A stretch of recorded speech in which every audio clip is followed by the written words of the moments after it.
Real estate వ్యాపారం పెరిగితే real estate వాళ్ళకు లాభం ఉంటుంది, అశోక్ యాదవ్ కూడా మంచి లాభం ఉంటుంది. ఎందుకంటే భూములు ఇలా వ్యవహారం అంతా చక్కదిద్దుతుంటారు.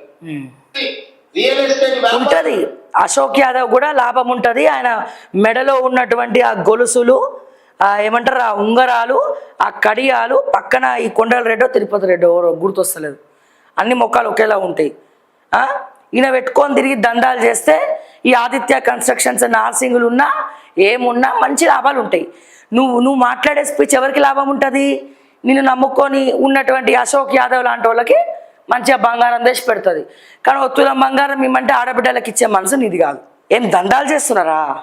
నీ బ్యాచ్ అంతా ఏం చేస్తున్నారు? నార్సింగ్ కాడ దమ్ముంటే ఈ ప్రసన్న అశోక్ యాదవ్ని ఆదిత్య కన్స్ట్రక్షన్ దగ్గర పోయి బుల్డోజ్ చేయమని దమ్ములున్నాయా అశోక్ యాదవ్కి? నేను అడుగుతున్నా, నాకు పరిచయమే ఆయన, బట్ అడుగుతున్నా నేను, దమ్ముంటే నువ్వు చెప్పిన ఈ ప్రసన్న అశోక్ యాదవ్ని నార్సింగ్ పోలీస్ స్టేషన్ దగ్గర ఉన్నటువంటి మూసీ నదిలో కట్టినటువంటి ఏదైతే ఆదిత్య కన్స్ట్రక్షన్స్ కడుతున్నాడో దమ్ములుంటే అశోక్ యాదవ్కి చిటికేసి చెప్తున్నా పోయి బుల్డోజ్ చేయమని.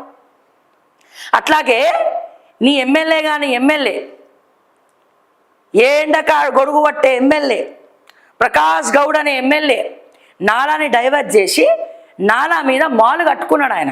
ఇక ఆయన ఎవరి పేరు మీద కట్టిండు మాలు అంతా చెప్తే అది వ్యక్తిగతం అవుతుంది, పరువు పోతుంది ఆయనది. ఓకే, ఆ నాలా మీద దమ్ము ఉంటే హైడ్రా రంగనాథ్ని కానీ ఈ అశోక్ యాదవ్ని కానీ ఆ మాల్ని బుల్డోజ్ చేసి రమ్మని. ఇప్పుడు ఆ మాల్ ఎదురుగుండానే ఆదిత్యవాడు గేట్ పెట్టిండు కదా, అది కూడా నాలానే. ప్రకాష్ గౌడు ఈ నాలా మీద నాలాని మీద మాలు కట్టి ఆ నాలాని డైవర్ట్ చేసిండు. అక్కడున్న నాలాని రోడ్డుకు అవతల పంపించిండు.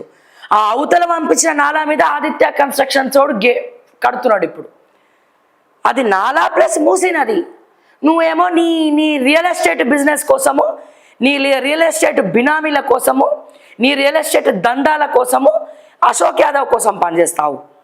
నేను ఇదే చెప్తున్నా, ఇదే అశోక్ యాదవ్కి దమ్ములు ఉంటే పోయి ఆడ పగలగొట్టమని ఆదిత్య కన్స్ట్రక్షన్స్ని.